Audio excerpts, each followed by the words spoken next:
2018 में हम लोगों ने नारा दिया था, चलो पलटाई। कल मुझसे एक प्रेस के मित्र पूछ रहे थे कि तो आप 2018 में आप लोगों ने नारा दिया था, चलो पलटाई। तो त्रिपुरा की जनता ने तो उस समय की सीपीएम सरकार को पलट दिया, आपकी सरकार बना दी। इस बार यदि आपको नारा देना होगा तो आप क्या दें? तो मैंने कहा कि 2018 में हमने नारा दिया था, चलो पलटाई। तो त्रिपुरा की जनता ने सीपीएम की सरकार को पलट दिया, भारतीय जनता पार्टी की सरकार को बना दिया। 5 वर्षों में जिस तरीके से सरकार भारतीय जनता पार्टी की चली है, चाहे वो विप्लव देव जी हों, चाहे आज डॉक्टर मानिक शाह जी हों, जिस तरीके से सरकार चलाई, तो इसे ही सुशासन कहते हैं, इसे ही गुड गवर्नेंस कहते हैं। तो मैंने कहा उस समय नारा दिया था, चलो पलटाई।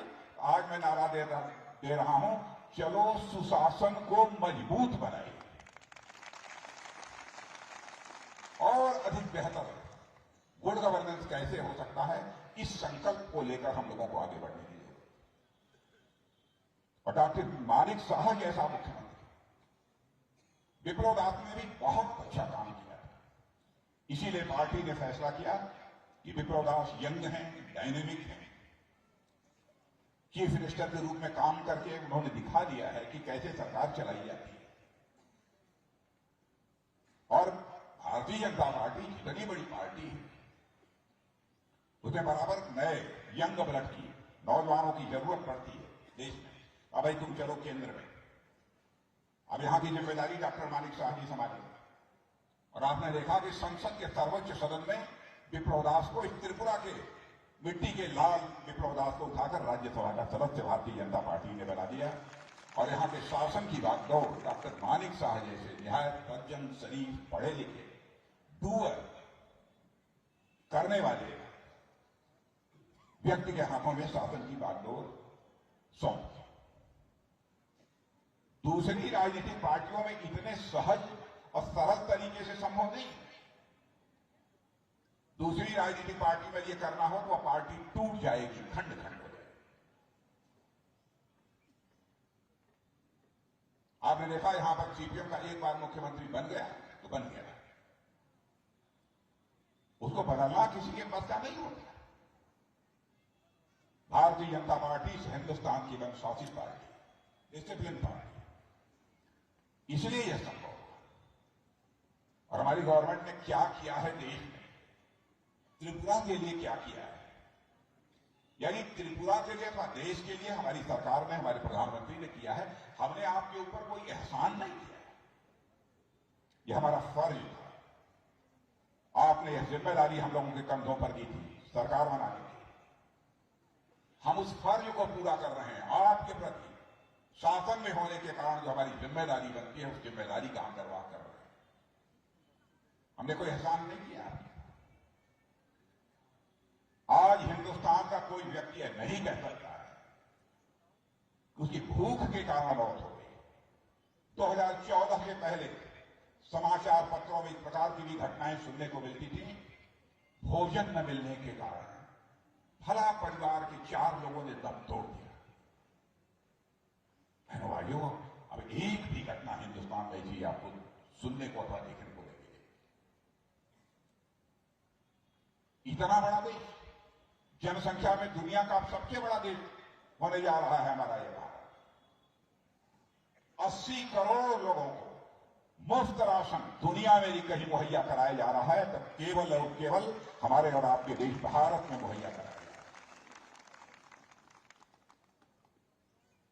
गैस सिलेंडर, गरीब परिवारों की माताएं और बहनें तो कभी कल्पना नहीं करती थी कि हमारे गैस में भी, हमारे भी घर में कुकिंग गैस से, खाना बनाने वाले गैस से खाना पकेगा, गैस सिलेंडर हमारे घर में आएगा, इसी कभी कल्पना नहीं करती।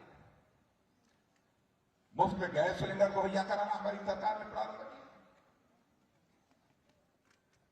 कई ऐसे आवास, बड़ी संख्या में लोग इसी अगरतला में चले जाते आप, तो अगरतला में बहुत सारे ऐसे लोग थे कि छोटे छोटे टेंट लगाकर, मैंने बिल्कुल बोरे से, गंदे कपड़ों से बनाकर लोग सड़कों के किनारे पड़े रहते। हमारी सरकार ने फैसला किया, जो भारत का नागरिक है जो भारत माता की कोख से ही पैदा हुआ है, अब वो खुले आसमान के नीचे नहीं सोएगा, बल्कि सरकार उसके लिए पक्का मकान मुहैया कराएगी। और यह काम करना यदि किस सरकार ने हिंदुस्तान में प्रारंभ किया है तो हमारी सरकार ने। यह हमारी सब कुछ छोटी मोटी उपलब्धियां नहीं है मेरे बहन भाई। भारतीय जनता पार्टी के चरित्र को आप समझते हैं, इसीलिए 2018 के पहले जो भारतीय जनता पार्टी यहां जीरो थी, उसको 2018 में उस भारतीय जनता पार्टी को आपने हीरो बना दिया। सरकार चलाने के तरीके का प्रश्न जहां तक है, गवर्नेंस, यह मैं नहीं कह रहा, हिंदुस्तान की बहुत सारी ऐसी, दुनिया की बहुत सारी ऐसी एजेंसी हैं, इंटरनेशनल एजेंसीज हैं, जो कि भिन्न भिन्न देशों में जो सरकारें चल रही हैं, वह सरकारें कैसी चल रही हैं, कैसा परफॉर्म कर रही हैं, इसका मूल्यांकन करती है। तो वह इंटरनेशनल एजेंसीज ने जो मूल्यांकन किया है, उस मूल्यांकन के आधार पर यह कहा है कि हिंदुस्तान में जितनी भी राजनीतिक पार्टियां हैं, उनमें सबसे बेहतर सरकार चलाने वाली यानी गुड गवर्नेंस देने वाली यदि कोई पॉलिटिकल पार्टी है तो हमारी और आपकी पार्टी है, भारतीय जनता पार्टी है। यह मैं नहीं कह रहा हूं, बल्कि उन्हें एजेंसियों ने कहा। यह हमारी पार्टी ऐसी पार्टी। मैं उदाहरण देना चाहूं तो कई दे सकता हूं। आप यहां पर आपने बहुत सरकारों को, सीपीएम सरकार भी देख लिया, कांग्रेस की सरकार भी देख लिया, ये कैसी सरकारें चलाती और हम कैसी सरकारें चलाते। अब है ना भाइयों, यहां तक सीपीएम और कांग्रेस का सवाल है। अब दोनों ने मान लिया है हम अकेले भारतीय जनता पार्टी को नहीं हरा सकते, इसलिए दोनों अब एक दूसरे से हाथ मिलाकर, कंधे से कंधा मिलाकर और चुनाव लड़ना चाहते हैं। यानी दोनों कैसी पार्टियां हैं, कितना मिलकर चलेंगी, कब तक चलेंगी, इस बात की कोई गारंटी नहीं। कब तक चलेगी? मैं तो कहता हूं कि एक बांसी है, एक पार्टी बांसी है और एक सितारा है। बांसी यानी बंसी, सितारा माने सितार। एक बांसी ऐसी है जिसमें कई छेद हो गए हैं, राग निकलने की बात तो दूर, अब उसमें आवाज भी नहीं। एक सितारा तो ऐसा हो गया है कि जिसके तार ही टूट गए हैं, अब उसमें भी राग की बात तो दूर, आवाज निकलना संभव नहीं है। ये हालत हो गई है सीपीएम और कांग्रेस की। अब वो भारतीय जनता पार्टी को हराने के लिए जनता की आंखों में धूल झोंक, यहां के हमारे सरकारी कर्मचारियों को कहते हैं हमारी सरकार आ जाएगी तो हम आपको ओल्ड पेंशन स्कीम, पुरानी पेंशन स्कीम हम लागू करेंगे। मैं सीपीएम के लोगों से पूछना चाहता हूं, केरल में आपकी सरकार है, आपने केरल में ओल्ड पेंशन स्कीम क्यों नहीं लागू किया है? सच्चाई यह है कि हेल्दी पॉलिटिक्स, स्वस्थ राजनीति से कहते हैं जनता की आंखों में धूल झोंक कर जो राजनीति नहीं है। और बहनों भाइयों, स्वस्थ राजनीति वह होती है जो कि जनता में की आंखों में धूल झोंक कर नहीं की जानी चाहिए, बल्कि जनता की आंखों में आंख डालकर राजनीति जो की जाती है, वही जो हेल्दी पॉलिटिक्स होती है, वही स्वस्थ राजनीति होती है, वही राजनीति करनी चाहिए। आज तमाशा बना दिया है। इसलिए मैं आप सभी लोगों से अपील करने आया हूं कि हमारी पार्टी केंद्र में काम कर रही है, उसके भी कामकाज को देखा है। सारी दुनिया में भारत की प्रतिष्ठा बढ़ी है, भारत की इज्जत सारी दुनिया में बढ़ी। पहले भारत को लोग मानते थे भारत का प्योर देश, सारी दुनिया यह मानती है कि भारत अब दुनिया का ताकतवर देश बन चुका है। सारी दुनिया मानती है। आपने देखा पाकिस्तान के कुछ आतंकवादी भारत में घुस आए, हमारे सेना के जवानों पर छुपकर कायराना हमला किया, हमारे कुछ जवान शहीद हुए। उसके बाद हमारे प्रधानमंत्री ने हम 2-3 लोगों को बुलाकर मिनटों में फैसला कर दिया, और उसके बाद हमारे सेना के जवान पाकिस्तान की धरती पर जाकर आतंकवादियों का सफाया करने में पूरी तरह से कामयाब रहे, और हमने सारे विश्व को संदेश दिया। सारे विश्व को संदेश दे दिया कि हमारे अंदर इतनी ताकत है कि हम इस पार भी मार सकते हैं और जरूरत पड़ी तो हम उस पार भी जाकर मार सकते हैं। यह भारत के अंदर है।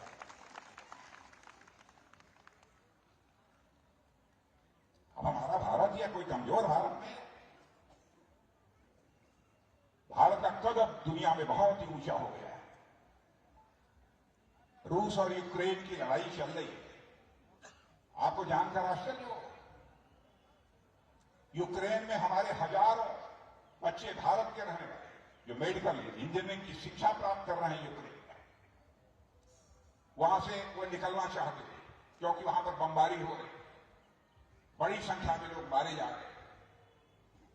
और यहां जो उनके माता पिता थे भारत में, वो कहते थे प्रधानमंत्री जी जल्दी से हमारे बच्चों को यूक्रेन से बाहर निकालिए। सवाल यह था बमबाजी बंद हो तब ना। तो मेरे भाइयों, हमारे प्रधानमंत्री ने टेलीफोन उठाया, रूस के राष्ट्रपति पुतिन से भी बात की, यूक्रेन के राष्ट्रपति जेलेंस्की से भी बात की, जरूरत पड़ी तो अमेरिका के राष्ट्रपति बाइडेन से भी बात की। 4.5 घंटे के लिए युद्ध रुक गया और हमारे लगभग 22-23 हजार यहां के नौजवान यूक्रेन से रहा। यह भारत दुनिया अब धीरे धीरे भारत को एक शक्तिशाली देश, ताकतवर देश, और कभी यह भारत विश्व का नेतृत्व कर सकता है। विश्व गुरु के पद पर फिर से भारत बैठ सकता है। यह विश्वास सारी दुनिया में लोगों के अंदर पैदा हो रहा है। और दुनिया की सबसे तेजी से आगे बढ़ने वाली अर्थव्यवस्था हमारे भारत की होगी। ऐसा भारत बना। इसलिए मैं आप सभी लोगों से अपील करने आया हूं मेरे भाइयों कि भारतीय जनता पार्टी को आप सबका समर्थन प्राप्त होना चाहिए। भारतीय जनता पार्टी हिंदुस्तान को एक ऐसा देश बनाना चाहती है जिसमें कि कोई भूखा न सोए, ऐसा कोई व्यक्ति शेष न बचे जिसके हाथ यदि काम करना चाहता है तो उसके हाथों को काम न मिल जाए। सभी सम्मान पूर्वक अपनी जिंदगी जी सके, ऐसे भारत का निर्माण करना चाहिए। भारत कभी विश्व गुरु के पद पर आसीन था, इस भारत को हम फिर से विश्व गुरु के पद पर आसीन करना चाहिए। बैठेगा भारत फिर से विश्व गुरु के पद पर। इस विश्वास के साथ हम सब लोगों को आगे बढ़ना है। विकास यहां क्या हुआ है, कितना हुआ है, मैं समझता हूं, मैं उससे बेहतर आप जानते हैं। और डॉक्टर मालिक साहब जी ने बहुत विस्तार में सारी चीजें आपके सामने रख दी है, इसलिए उन सब सारी चीजों की यहां पर इस समय चर्चा करने की कोई आवश्यकता नहीं है। कल से मैं आया हूं, ये हमारी चौथी सार्वजनिक सभा है जिसको कि मैं संबोधित कर रहा हूं। मैं लोगों से पूछ रहा था क्या हालात है यहां के, तो लोगों ने बतलाया था बात तो पक्की है, भारतीय जनता पार्टी की सरकार बन रही है।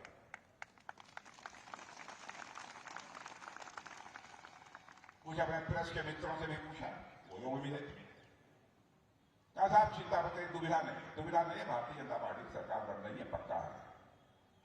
मैंने कहा कितना मिलेगा? कहा इतना मानकर चलिए कि पिछली बार जितना मिला था उससे कहीं ज्यादा मिलने जा रहा है।